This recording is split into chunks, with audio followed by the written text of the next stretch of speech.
And this is a panel that Gigi will lead, and we'll talk about how are we innovating, what are the challenges, and what are the imperatives that are driving our need to innovate today.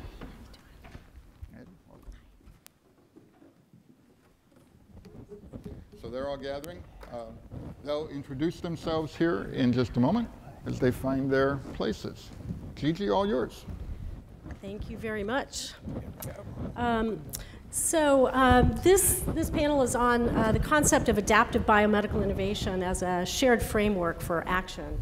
And we have a wonderful group of panelists here, a multi-stakeholder group. I'll just say there is a missing chair at the end. Unfortunately, that's John Ferguson, who is one of our most passionate collaborators and was going to represent the industry perspective up here.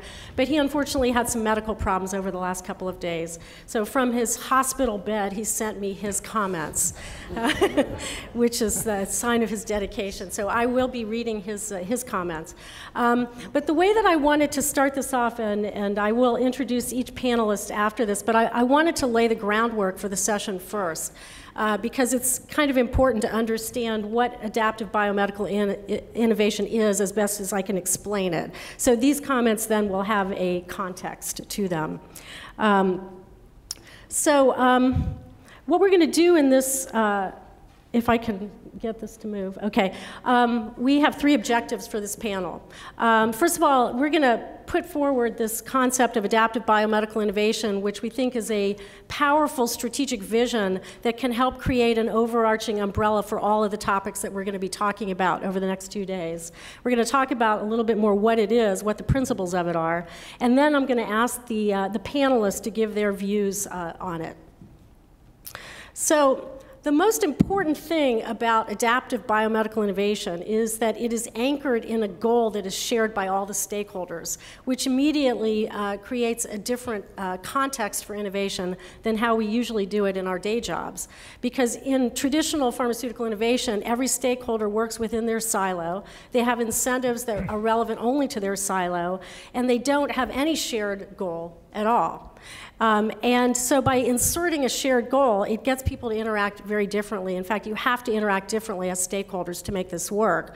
But the shared goal of adaptive biomedical innovation is very simply to drive more value faster to patients, but to do it in ways that work for all the stakeholders. So we talk a lot these days about patient-centered innovation, but if it only works for the patient, it may not be sustainable. So it really does have to work for everyone.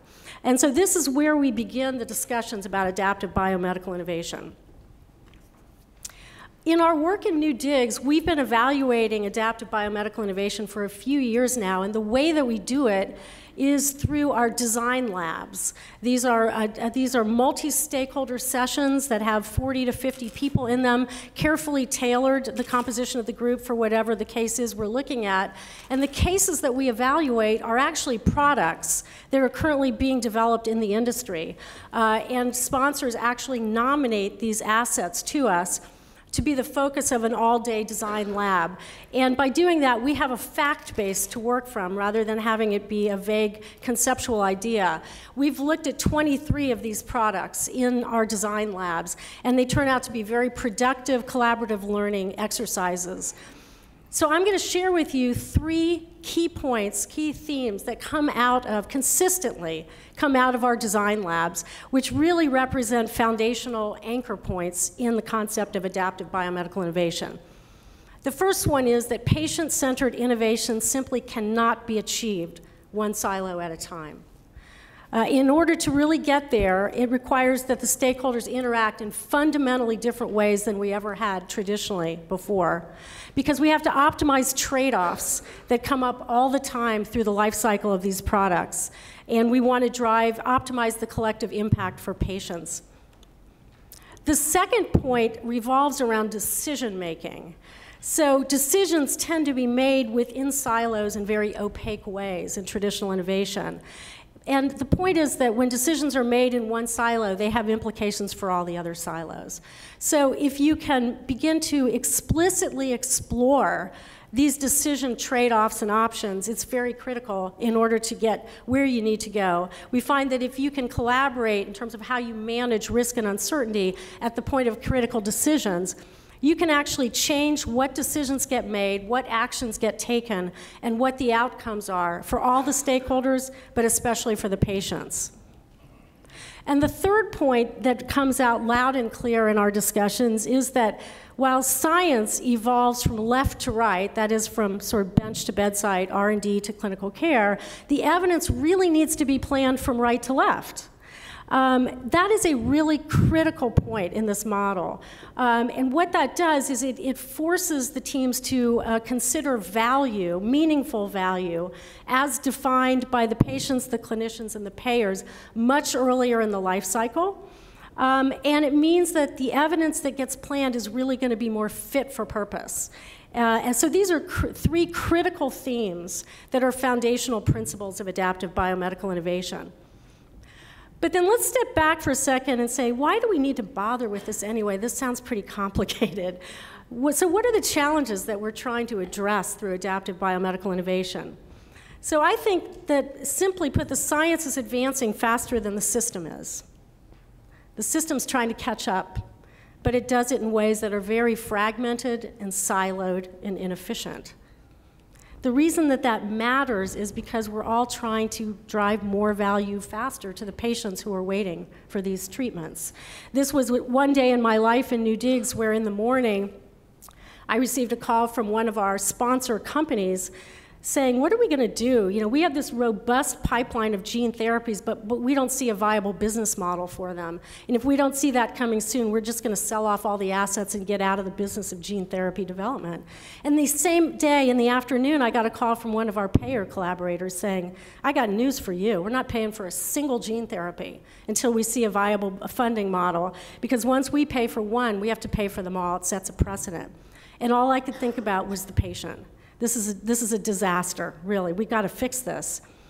So the challenge is that fixing this issue, the changes that we're facing, are actually quite staggering in their magnitude and complexity. So these are three, what I think of as seismic shifts in terms of change drivers that are coming at us all at once, not just one at a time. So the first one is that how you define success in pharmaceutical innovation used to be we get regulatory approval and then we have a really good marketing team and now we're in. But now it is we need regulatory approval and then we have to demonstrate value. That's a major game changer in the story. The second one, which is equally, if not more of a game changer, is this transition from phenotypically defined disease targets to mechanism-based disease targets. And then the third one is transitioning from the traditional silo-driven innovation again to patient-centered innovation, which we've already said can't really be done one silo at a time. It has to be done together. So what we're seeing is some fantastic innovations that are coming out. Some of them relate to processes and infrastructure, some are policy, some are technology. We're going to be hearing about a lot of these over the next 2 days. They're all fantastic in their own right. But the challenge is that one-off innovations isn't going to get us where we need to go. Fragmented, incremental innovation won't do it. And I love this picture and this quote. There's no greater mistake than to try to leap a chasm in 2 jumps. And ain't that the truth? And so you can also see the foreshadowing of our project name LEAPS in there. I'll just give you that little hint. So how do we get there? How do we get to sustainable patient-centered innovation in a world where there's no first mover advantage? There is clearly no first mover advantage here. We all have to be more coordinated in how we move forward. And similarly, there's no boss here in this ecosystem. There's no single point of control, because you get into the whack-a-mole problem here. So anything you do in one part of the system does something to another part of the system. So we think that the only way to get there is to really work together in very different ways than we ever have before, across traditional silos, to fundamentally innovate how we innovate. And that's really what New Digs was set up to help with. It's a safe haven, think and do environment for collaborative systems engineering.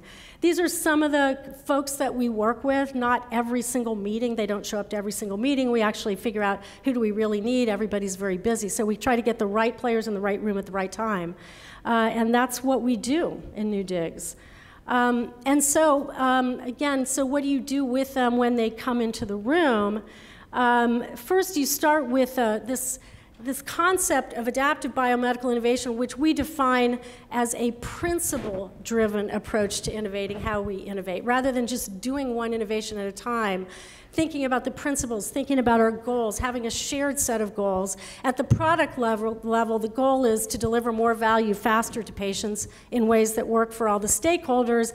And at the system level, I think of Rosabeth Moss-Cantor, who I worked with over at Harvard Business School for a while. Just make it easier for people to do the right things. Right? It's a very simple concept. So how do we redesign the system so that it's easier for us to do what we need to do to deliver more value faster to patients in ways that work for all the players? Can that be done? That's really where we're moving now, is to the systems engineering bit. And the methodology that we use in our design labs, we get all the stakeholders together, we look across the life cycle of products, we have a shared set of impact metrics that we look at. Again, in yellow, we want to really move the needle for the patients, but we want to make sure everybody still wins. Maybe they win a little bit less, but in exchange for really moving the needle for the patients. And we use lots of different tools and levers to try to get the outcome to be better and better and better. Some of the levers that we use, we've developed in many cases. It's some of those one-off innovations that are floating around out there. We try to bring them into the room because they're really only going to drive value when they're integrated in their application. And so this is how we run our design labs, really. And as we're moving from monotherapies now to systems, we think that some of these principles are very scalable. In our LEAPS project, we'll be looking at big data sources and distributed data infrastructures and how we can do those better. So this is what we do in our design labs, and we're looking forward to continuing to do this as we move forward. That's just a little bit of a background on adaptive biomedical innovation. It's kind of a hard concept to get your head around. It's pretty big, but hopefully that's enough to orient you so that I can now turn to our panelists and ask them to jump in. So what I'm going to do is start one by one. I'm going to introduce each stakeholder on each panelist and ask you a particular question. And I'm going to start with Laurice right here. So Laurice, actually, let me just get my. So Laurice is a patient advocate and independent medical consultant who previously was the thalassemia outreach coordinator at UCSF's Children's Hospital, and that's when we first met her in New Digs. Laurice participated in one of our design labs, and I think everybody in the room, there was a consensus that Laurice taught us all more than anybody else in the room, and there were a lot of smart people in the room. So we are really thrilled to have Laurice come back for this discussion. So Laurice, the question that I'm going to ask you is, what do you think would be the most important upcoming biomedical innovation for your disease, thalassemia? And do you see its development coming about in a way that is going to make it accessible to patients? Well, thank you so much for inviting me back, Gigi, and this is a wonderful honor to speak to so many people in diverse settings. I really appreciate it. For those of you who aren't familiar with thalassemia, it's a very high maintenance, complex disorder, genetic disease. The common treatment is blood transfusions every 2 to 4 weeks and chelation therapy daily. So obviously, just to go back, when I was born in 1972, my parents were told I'd survive to be 13. So clearly there's been a lot of biomedical innovation that has led to me sitting here today. I never thought that I'd be problem solving for a cure. So the curative therapies that I find the most valuable and the most exciting are the gene therapies.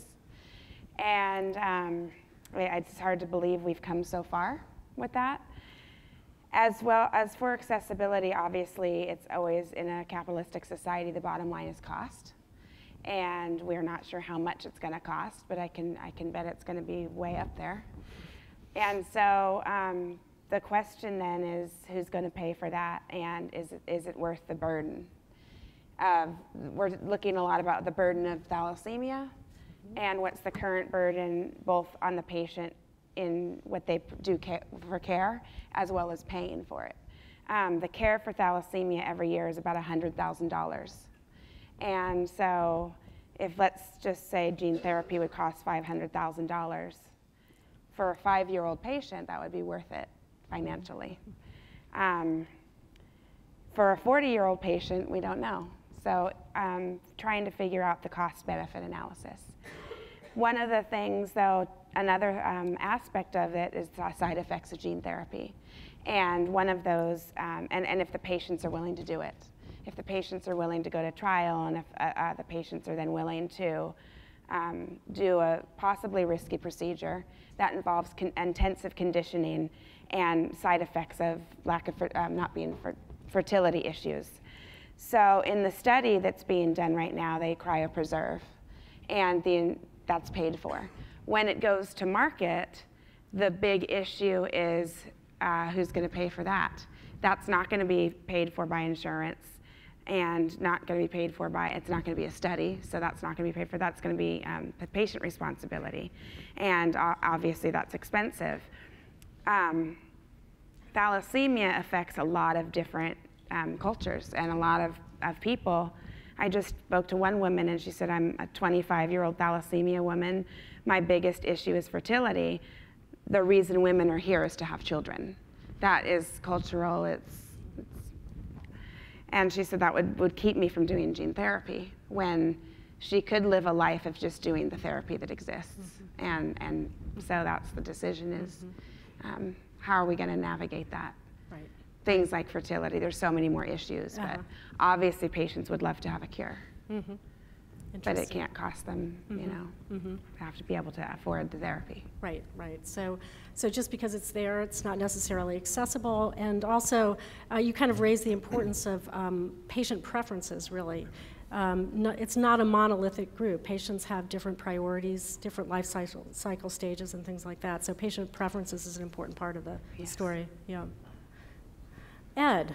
So Ed Pezalla is currently the CEO of Enlightenment Bioconsult and was the former VP and National Medical Director of Aetna's Policy and Strategy Department. And we knew, Ed's been working with us since the early days of New Digs when he was at Aetna. So Ed, the questions I want to ask you are, what do you think is or should be the role of payers in adaptive biomedical innovation? And anyway, do payers really care about innovation? Do they really want it? Thank you, Gigi. No, thank you for a very nice introduction. And no, that's a great topic. I love it. You know, and so payers play a really important role. In many ways, they can do it without knowing that they are, which is probably good, because they're not terribly. Let's just face it, we're not terribly innovative in insurance. The insurance companies and payers, sort of lump them together here, but they haven't come up with anything terribly new in a very long time. There's no true big thinking in that part of the industry. There's certainly a lot of people in health policy, but they're still thinking in terms of a very rigid sort of insurance model that we've been dealing with since the 1930s, right? And we're still using sort of the same tools that were developed in the 1970s and 80s for HMOs, prior authorizations, step edits, and all sorts of other stuff like that. And so, and the thing is that the system fundamentally is not keeping up. As you mentioned, science is way out ahead of our ability to pay and our thinking about how to pay for things. So I don't think there's a big role at the moment for innovation, but I do think that there's a role for payers in all of this, because they do have these controls over what gets paid for. And that's a part of the biomedical innovation. It's part of the pathway is we have the step of the FDA and getting to market. But once you get to market, what does that market look like? And it looks like whoever will pay for it. And so payers having some of these tools regarding, you know, what's going to be paid for and how much and those sorts of things, it makes them an important part of all of this, because it means that they can focus a pharmaceutical on a particular, or some other innovation for that matter, onto a particular population of patients. They can gather data.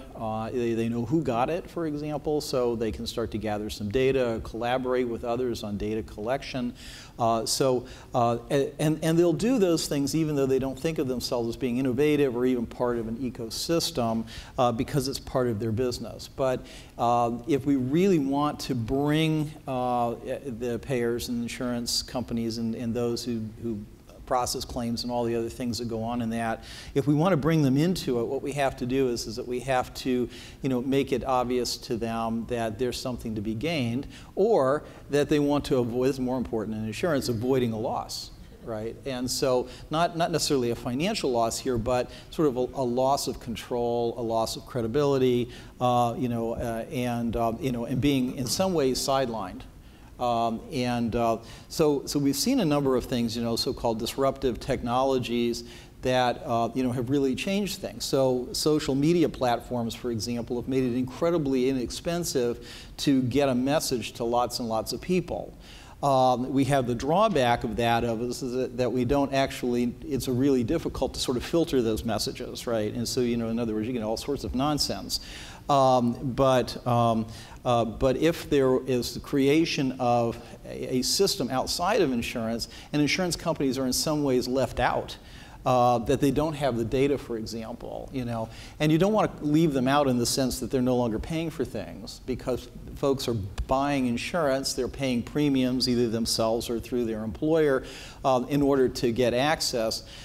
They need to keep on doing that, but if the insurers feel that they're not getting the data, that they're not in the decision loop, then things will start to happen. So I think we can bring insurance along, and at some point there will be someone who will be willing to innovate in the payer space. And then we'll have some really interesting things. So, you know, for example, why are we using these incredibly clunky claim systems to pay for things when everybody has a credit card and a smartphone? You know, and it's because we just haven't had any impetus yet to get to that. But if somebody wants to start up and they don't want to build a giant claim system, you know, Aetna has a claim system that's so big it has its own solar farm that, you know, to run it.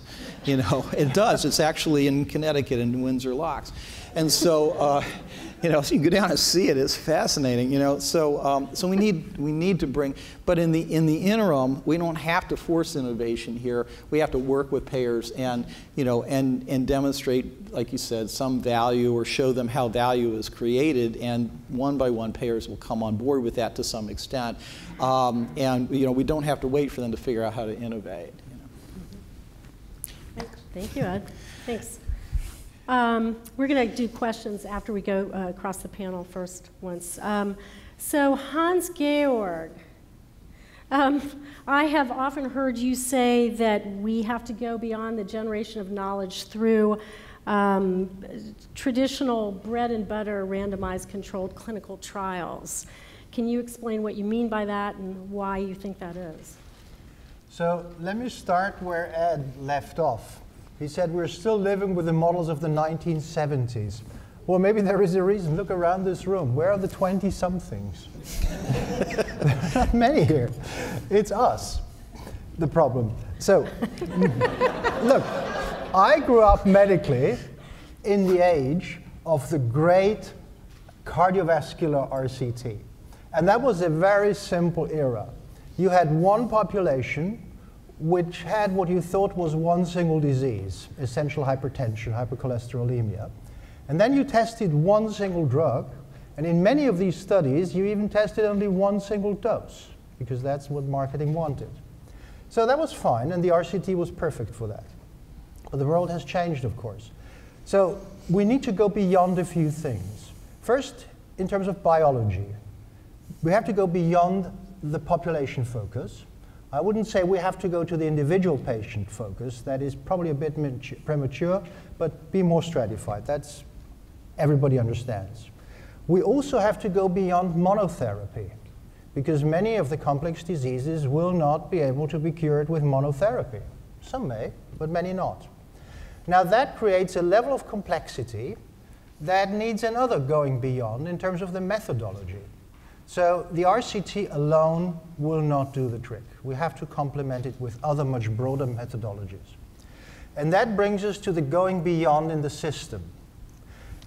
Beyond silos, I will not speak to that because Gigi just very eloquently spoke to it. Just can you tell you, at where I work at the EMA, talking to the payers is top of our priority, HTA bodies. That is because they criticize us, we criticize them, not a great way forward. So that interaction is now very high up on our priorities. But there is another going beyond pre-licensing. We dichotomized, we have a phase of learning, and then we have a phase of usage for a technology.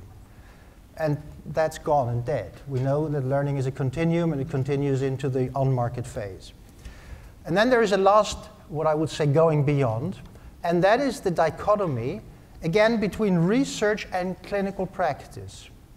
If you see a doctor or go to a hospital as a patient, you don't expect to be in research. And if you are, you will be informed, you sign something, it's a big thing.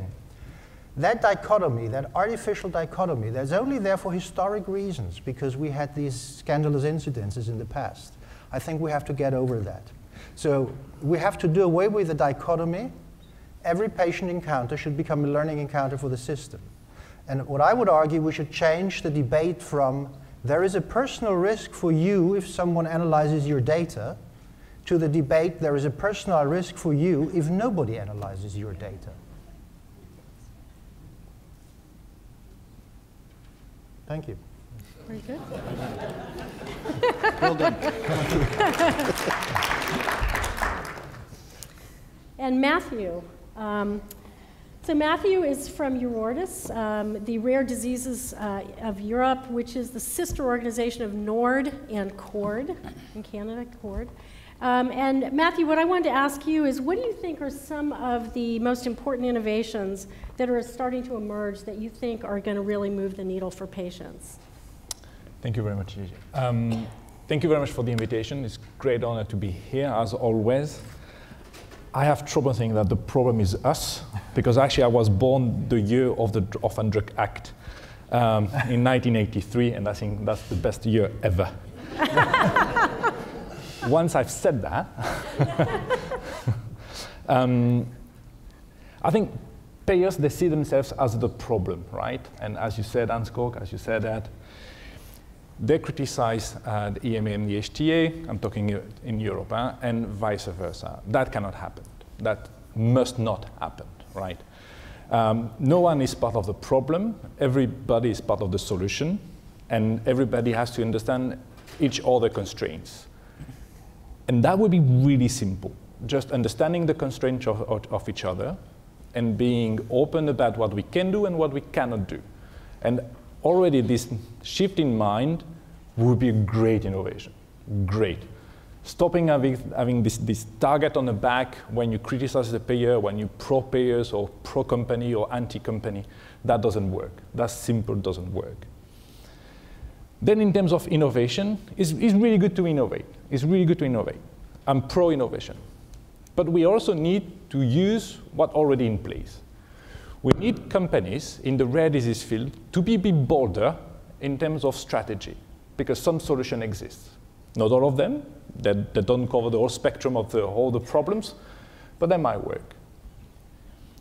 If I take clinical trial design, the EMA, right, encourage and promote the use of innovative design.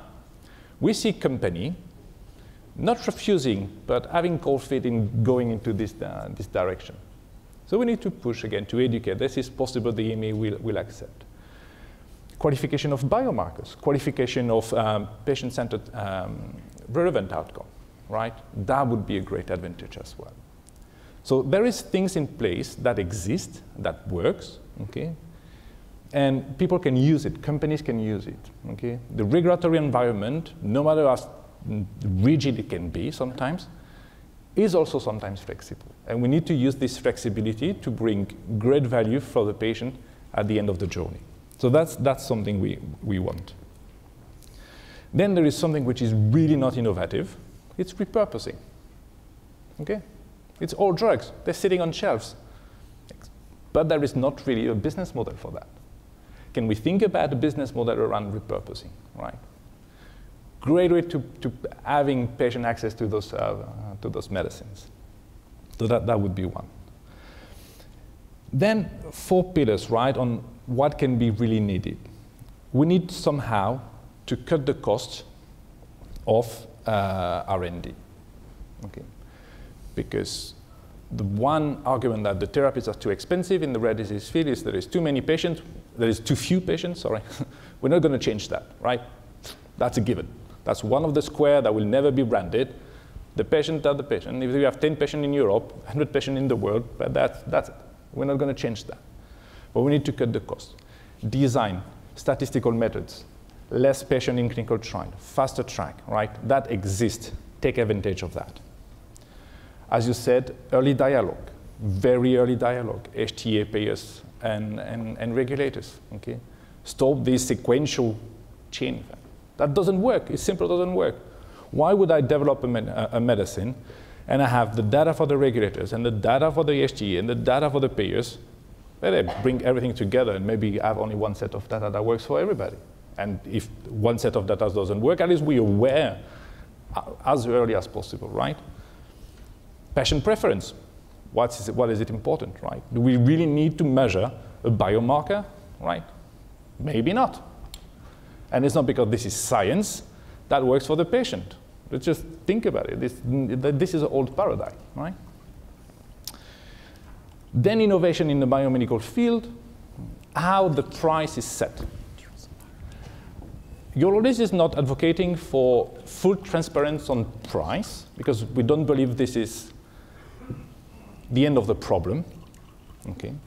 The problem is how much we come to that price. What are the criteria, right?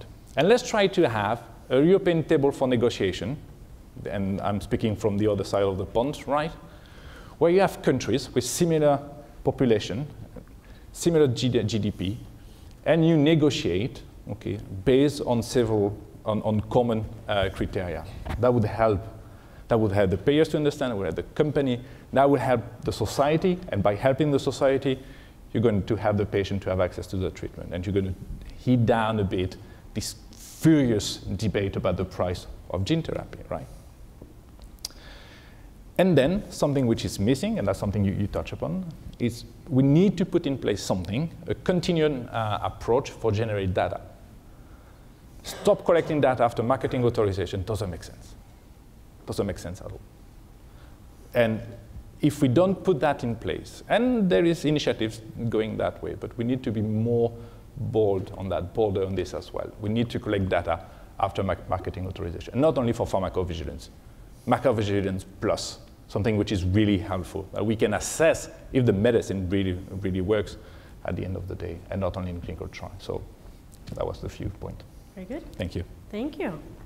So I want to leave time for questions with the audience, but I do feel like since John Ferguson put some time and thought into his points, I just want to briefly summarize these because, as I said, John's been working with us from day one.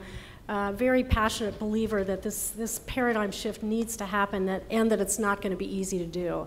And he focused I asked him, his question was, what do you think it's going to take for industry to buy into this idea and this change? And his thoughts were mainly around the need to be able to demonstrate value, clear definition of value, probability of success. Companies have to see that and have to believe that, otherwise they're not going to do it. That's just the practical reality of it. That there's going to need to be a new way of interacting with other stakeholders, which is more of a partnership, and that's a huge shift. And that there are trust issues, and we all know that, so major trust issues that are going to have to be addressed. The issue of short-term risk versus long-term gains. is a tension as well. They're going to have to, are they going to be willing to do that? And we see that with any kind of these major disruptive changes with industry for understandable reasons. And then the last thing was that he felt that it was very important that the senior leadership in the companies understood the paradigm, understood what it was about. And it's not a simple soundbite, so that's easier said than done. He also has spoken with me a lot. A question that he has is, he's been involved with us, as I say, for a long time, and he believes, Gigi, he tells me, New Digs doesn't just play the role of convener and neutral intermediary, there's a stewardship function that is required. And the question that he has is whether this could actually roll out to the real world without a neutral intermediary. Is it possible? Does there need to be a neutral intermediary? I mean, certainly we see it. If you think of adaptive biomedical innovation in the context of platform clinical trials as an example, as those being a type of an adaptive biomedical innovation system, which I think that they are. They have the potential to really grow into that. But you really do have a neutral intermediary that's hosting these, right? And so that's his question, is can it really come to life in the real world without a neutral intermediary? And are there the resources to actually invest in that as part of the process? I don't know the answer to that, but we talk about it a lot. So thank you to all the panelists. What I'd like to do now is open this up to the audience to see if anybody out there has any questions for the panel. Any questions about adaptive biomedical innovation? Does it make sense? Is it ridiculous? Can it happen? Should it happen? Yes. Yes. Good morning. I'm Erin Williams from MITRE. So my question is this. I am excited about the future and excited about the learning health system / evidence generation / everything that underscores precision medicine and what's coming.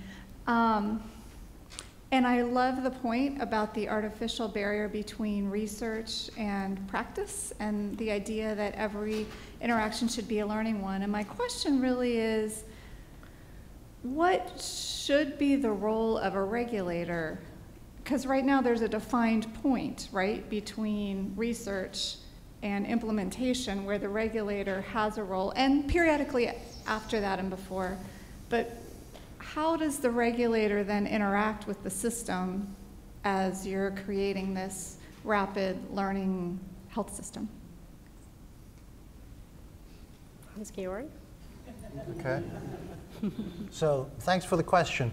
I mean, the regulator is in a way privileged because we have been in that position of learning from practical experience for a number of years.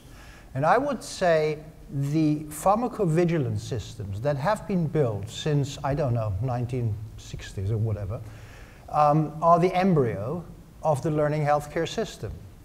Because that was outside the research setting. That was the heyday was Stevens-Johnson syndrome, fulminant liver necrosis in the 1970s. And we learned from practice and fed it back. So the signal came in, we assessed the signal, and then some decision was taken to modify the label or whatever, or withdraw the drug. So there is already a bit of experience. And I think what we now have to do is take these same principles and broaden them. Broaden them in many ways. First of all, get the signals faster, much faster than we did in the past. So I like to think about realized harm when we talk about the negative things that drugs can do. Realized harm means if you have a drug that has an inherent potential to kill 1 in 1,000 people, to make this up, how many do you need to see before you react? If you wait for 10 years, it's bad. If you click within the first 2 or 3 patients, you're good. So speed, but there is something else where we need to grow this idea. And that is just not only focus on safety, but also say, are there learnings for efficacy? And that is not necessarily to say, does the drug work, yes or no? I think that was the old question. The question is really, in whom does the drug work best? And we will not be able, and that was my point, to learn that from the RCTs, because no one can do all the RCTs that are required to come to that information. So refine our knowledge will require that learning healthcare system. And I think regulators should be the catalysts to that. We should point it out. We don't own many of those data. They are owned by hospitals, by patients, sometimes by payers. But I think our role has to be to get those together. And we could be the catalyst and then also be the user of that. I hope that answers your question. And we need to think about it really more broadly too, right? You know, if we're going to sort of blur the distinction between, you know, research and caring for patients, and essentially this is creating the so-called learning healthcare system that we've hoped to come to, we have to consider a lot of other regulators as well. You know, it's like the broader HHS, for example, because, you know, we've got to streamline HIPAA, or we're not going to, it's going to be very hard to get anywhere with all of that. We've got to be able to share data better with fewer constraints. But we also have to look at insurance regulations and the problems of going across state boundaries and, you know, and those sorts of things. So we need, you know, to take a broad view of regulation generally and which regulators are responsible for which pieces of that as well if we're going to get anywhere in really making this work. And they're open to it, but they may not know. They may not be thinking about, you know, what I'm doing is actually slowing down something over here, or that it could actually open up things and make it easier for me to actually do a good job. And so we have to think through those sorts of things. And this is a, you know, a challenge both at the industry level and at the public policy level. Monique. Good morning, Monique Mansur, also with the MITRE Corporation. Thanks to Gigi for hosting this and for the wonderful work that you and the New Digs team do. My question sort of follows up on Aaron's question. Arguably, the regulators hold the greatest repository of data about the pipeline, the biomedical system. The question is, and Hans, you mentioned you don't own the data. They're owned by clinicians, industry. So how much are we data mining? How much rich information, evidence-based value is there in that data set that is restricted from analysis or learning by real or perceived barriers? So how much is there? How much value for knowledge generation is there? Yeah. Well, it depends on what you put in. So maybe let me answer your question a bit indirectly. I don't know whether people here know that the OECD is running repeat surveys on their member countries' readiness to do exactly what we're discussing. And they distinguish two axes. One is the technological readiness. So how good is the data? Is there a quality program in there? Can you audit it, etc.? And the other axis is the governance. So who gets access? Is the issue of informed consent resolved? Yes or no? All of this. And ideally, you would be very high on both of these axes. No one on the planet, and that is the entire Western world, is high on both axes. If you look at all these countries, they are spread all over. Some are at zero, and some are sort of reasonably doing well. So the answer, how much value is there, will depend on where you are geographically. So there are some countries who have very good data, and within the US, I understand you have pockets that are very good and other pockets that are not so good, maybe. So it depends on the setup. How ready are you? But the second bottleneck is really the governance. Who can get access? How fast can you get access? How many hoops do you have to jump through to address a research question? That's great. Good. John. John Davis from Tufts. And I think, Gigi, you alluded to it in your opening comments, but you know, as we're getting more innovative and developing gene therapy, really some exciting approaches, clearly those treatments are expensive. And so really part of the question is, you know, will companies move in that direction depending on the models of how we're going to figure out how to pay for some of these things. And so, for instance, for infants and children, most of what we deal with is rare diseases. And so if you think about the model, you know, the new drug for spinal muscular atrophy costs $785,000 the first year and then $150,000 or so more after that. And I was recently at a meeting with Joe Kennedy, who is one of our representatives here in Congress in Massachusetts. And he sort of waved it off. He said, oh, we can just, I talk to the insurance companies, they'll just spread it around off of all the other people that are relatively healthy. And people understand that, and that's the way it's going to work.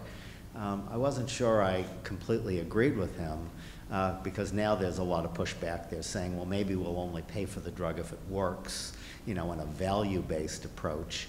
So if more and more treatments are coming through, getting approved, and then the price tags sort of give everyone sticker shock, you know, how do we do that? How do we figure out how to make this work? Because I really agree with Gigi. If we can't figure out how to pay for it down the road, I think most people are going to be resistant to investing that kind of money to develop a really innovative treatment if they're not certain that they're going to get reimbursed for it. Ed, do you have thoughts on Yeah, that? there's, part of the issue is that if we look at sort of the economic tools we have on hand to figure out value, which might be cost effectiveness analysis, say, and we come up with $1 for quality adjusted life year figure, for example. For the most part, most treatments that we're seeing now that are of concern, for rare diseases and things like that, the price tags are much higher than that. Or we're having trouble figuring out what a quality is, or we haven't demonstrated that we've gotten there yet. So there's a lot of issues around with current pharmaceuticals and things that are just now coming out of the pipeline, figuring out value and saying, is that value? And we don't know how to judge that. We used to say things like, well, if you spent $50,000 or $100,000 for quality, that was reasonable. But does that really work in the rare disease space? We don't know. I mean, it's not really, it doesn't seem it's really appropriate, because, you can get, an enormous number of qualities for like, $20,000 by curing somebody's appendicitis. But is that a good model? We don't know. So, so I think we've got issues around deciding what value is and how much we're willing to pay for things to start with. So we have some short-term problems we have to solve. Longer term, we have to get outside of sort of the current box and to think about other things. For example, the Orphan Drug Act has been wildly successful in getting orphan drugs into the pipeline, and they're getting into the marketplace. Those orphan drugs cost 14 times as much as a drug that doesn't have an orphan in its label. So we have to consider, we had, the public actually did something to promote those drugs coming to the market, but what the public now gets is high prices for them. So, so we have to think back to how we fund stuff in the first place in order to help us figure out how we're going to fund it once it gets to the market. And so we need to think through, there's been some innovative thinking here at MIT and Dr. Lowe's organization, the Lab for Financial Engineering, which is just as scary as it sounds, from its title. But they've come up with some interesting ideas, about funding things, and creating large funds of money and so we have to think back into the whole funding system. And certainly we have to do that if we're ever going to get a new antimicrobial, for example. So we've got to think about all of these things. But when we think about them, we have to fund them in a way that some of that money circulates back into the healthcare system so that it pays for itself. Healthcare is almost 20%, a fifth of the entire U.S. economy. And that's extremely important, and it's an economic engine for a lot of the economy, and there's a lot of places where, hospitals are the biggest employer.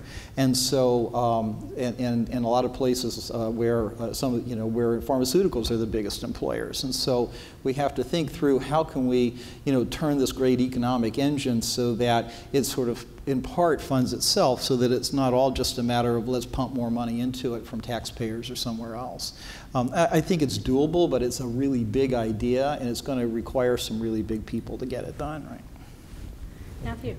I think that's a great question, and that's the question that everybody is having around the world, or is in Europe, in the US right now. It's the price of gene therapy or cell therapy. It's a really fair question.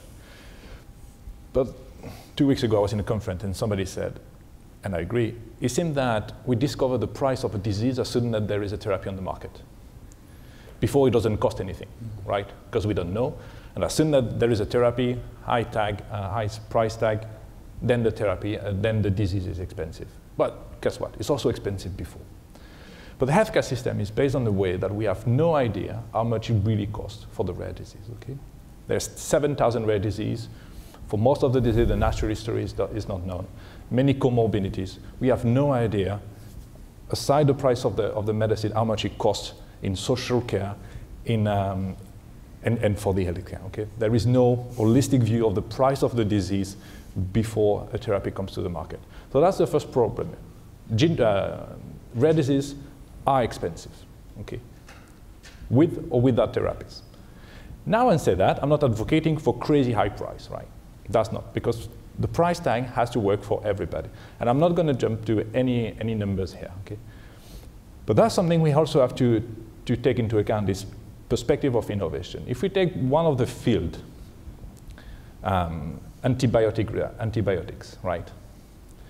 Really cheap pills, no innovation, huge public health issue now facing, right? We don't want to be in the same system in 5, 10, 20 years with the rare disease field. Okay? We don't want that. Everybody is conscious about that because we learn from mistakes, and I think that will be resolved. Why is going to be resolved? Not organically, because I'm optimistic by nature. Few elements are in place. Okay, market entry agreement, outcome-based. Okay, not value-based, because how do you define value by not knowing how much it costs? It's a tricky one, but based on outcome. So you pay the price, okay, and you adapt the price if it works or if it doesn't work. If your population increases, then you may decrease the price, etc. So we need to find a way that everybody, so everybody again is part of the solution, has access to right medicine at the right price, right? And it's going to work. It's going to work. We've got few examples in Europe for companies backing off of gene therapy, right? Not really great examples. But we'll see with the CAR-T, we'll see what's going to happen. We have few cell therapy on the market. Let's see how it progresses. But rare diseases have a price before a therapy. We should not get crazy price because it's how much the market can bear. Okay? That's not the right approach. But we should not kill innovation, but because in other fields, we've killed innovation. And that's really a threat to all of us. Thanks, Mathieu. Hans-Georg, you had a quick comment. So again, I want to talk about prices per se, because I'm a regulator, that's beyond my remit. But we observe a few things. What will change with this whole price debate is who will get the drug and in relation to what effect size. Let me go back again to the era of statins. We know that a patient with a high baseline risk for cardiovascular events has more of an expected effect in his lifetime than someone with a low baseline risk. But back then, because we could afford it, everybody was treated. Even if you had a low baseline risk, and we knew that probably this will not move the needle much in your life, but it was available, and it was affordable.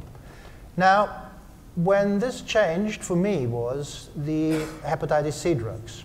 Of course, because there was a large number of people, and it was cost effective, but nobody could afford it. So what happened was only those with the highest need. So compare this to the hypercholesterolemia. Only those with the highest baseline risk get the drug. And I remember I had a conversation with a payer in Europe saying, but isn't that unethical? You're withholding a drug that you know would benefit someone who's just been affected. You could eradicate, presumably, their hep C, and you're not doing it. And they said, no, it's not unethical, because if that person has gotten their infection today and we don't treat him, for him that doesn't make much difference, because it takes 20 to 30 years to develop terminal liver disease. We know that within those next 10 years that price will come down by a factor of 10. We will just wait. And that is something we will see very often. We saw it again with the PCSK9 inhibitors. To me, the PCSK9 inhibitors, were a mistake, the way they were developed. They could have been developed just for that high niche population, high-risk niche population, but it was developed like the statin. And what happened? The payers didn't pay for the statin, for the most expensive statin. So what we will have to look at is treatment-eligible population in terms of effect size. That, I think, will be the first thing to change. And actually, would it be bad if it changed? Partly. Doesn't work very well for infectious disease, though. Part of the problem, Interdict transmission. Right. Well, yeah, there is a public health benefit. But like a lot of things in public health, it's very difficult to come up with a model where you can pay for it. I mean, that's part of the problem is that gets back to something that was mentioned earlier, which is that we're paying in the short term for things in the longer term. And also, if you're going to pay for something for a much larger population, you really do have to have a lower cost. I mean, because governments can only take on so much. And so that's a really good point, that you made is well, if this, individual patient can wait for a few years until the prices come down, and actually the prices have come down because of the competition in this market, then, how much harm is done in a population level by waiting that long before you treat and prevent transmission, especially preventing transmission in people who have other things like being treated for HIV, for example. So, it's a difficult trade-off, and also you really have to coordinate at a pretty high government level. I mean, you have to coordinate almost at the Euro level, right? Because there's a lot of cross-border movement within the EU, and in the United States, we have to coordinate across 50 states and all the territories and everything else because there's free movement of people. So, but a lot of times these public health things are pushed off on the state level. So we have to overcome system issues, and it comes back to we've got to bang away at those. We've got to really work on that.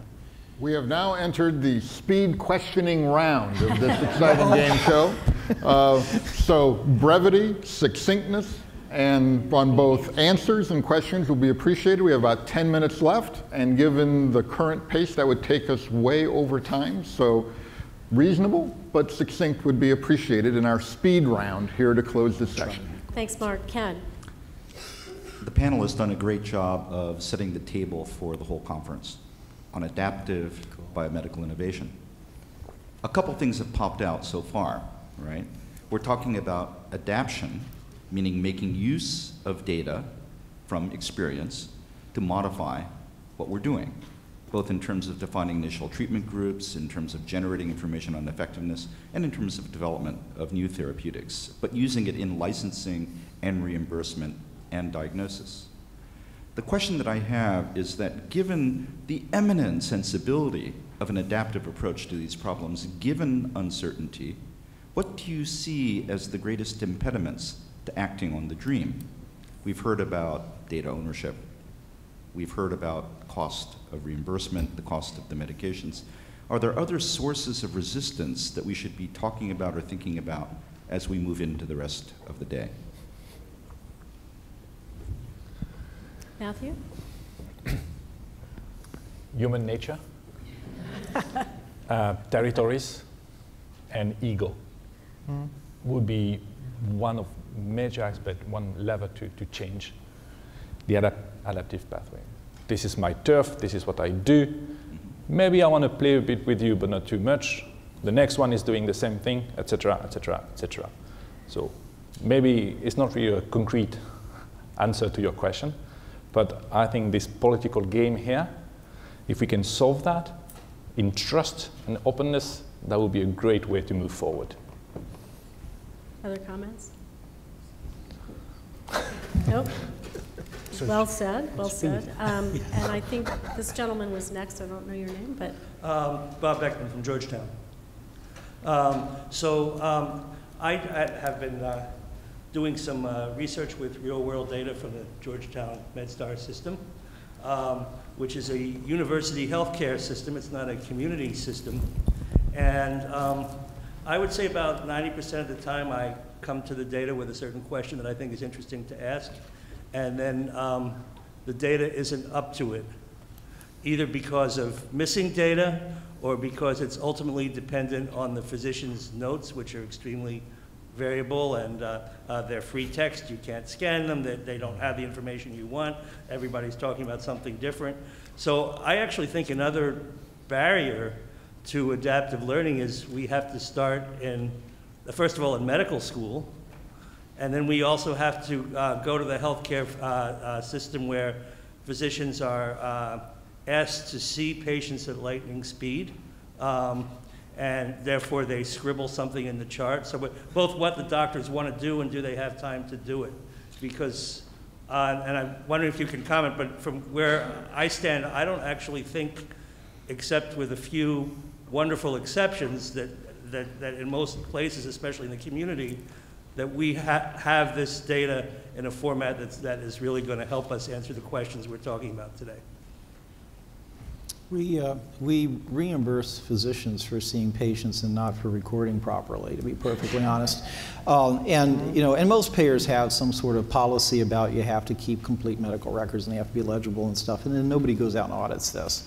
So it becomes an issue. And so, one of the things that we have to consider here, and I think something that payers are not going to go out and voluntarily, figure a way to pay doctors more unless they are going to get something back, right? And so we pay doctors more, for example, to document things that improve STARS ratings. You can pay doctors to do that, and if you're a Medicare plan, you get more money from the federal government for taking care of patients because you've improved STARS, right? Quality.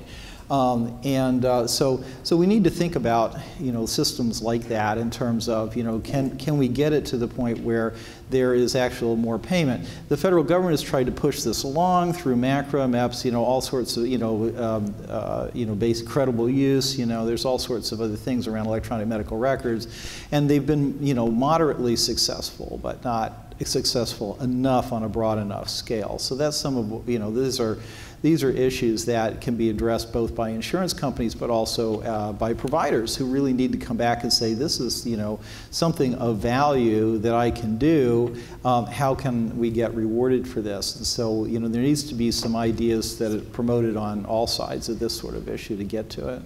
One thing I wanted to say is also in medical school, if there's going to be no distinction, as we say, between practice and research, then every doctor has to have research as part of their training, clinical research, because I think they should. Because most physicians don't really have any interest or knowledge about clinical research. Yeah. Very good, thank you. Laura, I think we may just have time for one more. Let's see. So I just want to make a comment, about innovation and the ability to think about how to set price. And most people are thinking about revenue maximization. That's, people do kind of have an idea of what these rare diseases cost because they're trying to figure out what the market will bear. That's actually how pricing is determined. Well, if a bone marrow transplant costs this, I can just make it equal. And that's, so what will it take now? So the first generation may be expensive, but why aren't we thinking about innovation and healthcare value? Where's the reward going to come from that? You see, to bring, the cost of healthcare affects everybody. So what we need to do is start thinking about how are we going to drive innovation and healthcare value. You start to see that in some of the diagnostics, sort of bringing down those prices. People don't necessarily adopt them. If we use adaptive trials to bring the prices down, are people going to be committed to putting their drugs out at a lower price? So what is it going to take? What does the ecosystem look like that says, wow, I want to see innovation and healthcare value? That's really what makes everybody win, especially the patients. Very well said. Just one brief question for our patient advocate. So as I get calls from around the country, and I'll use the spinal muscular atrophy example again, that when the drug was approved and came out, all the parents of children who had this disease started lining up at their academic medical centers saying, okay, start my child. And so I'm getting calls because I work within the Office of Pediatric Therapeutics at FDA with that group and have been involved in drug development, and people say, well, our budgets can't handle it at the hospital. And how do we decide you're going to get it, you're not going to get it? So, how do you address the parents and the patients who are sitting there saying, this is the only thing that's available to save my child's life? You as a physician don't necessarily think it's going to be all that helpful. You're mindful of the budgets and the price. How do you think, how would you suggest that we approach parents and say, we just don't think this is a good idea for you? The risks outweigh the benefits in your child's case, and whether a parent will accept that. How many people are parents here? What we're talking about at the end of the day is what's the price of a life and a quality of life. And when parents get this diagnosis and they're faced with, this disorder, they're going to go to they're going to do anything to save their child's life. And I always, in advocacy, talk about voice. I just gave a talk internationally about a patient's voice.